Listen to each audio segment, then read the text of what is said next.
هل كل مولود في مصر بيكتسب الجنسية المصرية؟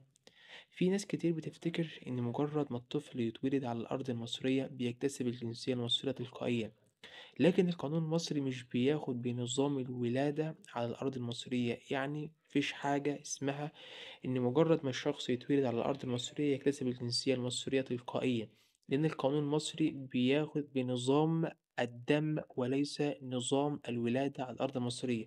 يعني لازم يكون الأب أو الأم مصريين، سواء كانوا الاتنين مصريين أو سواء كان أحدهما مصري. تعالى بقى أقولك إيه هي الحالات اللي قانون الجنسية المصرية وضحها وقالك إنها لو توفرت في طفل فسوف يكتسب الجنسية المصرية تلقائيا.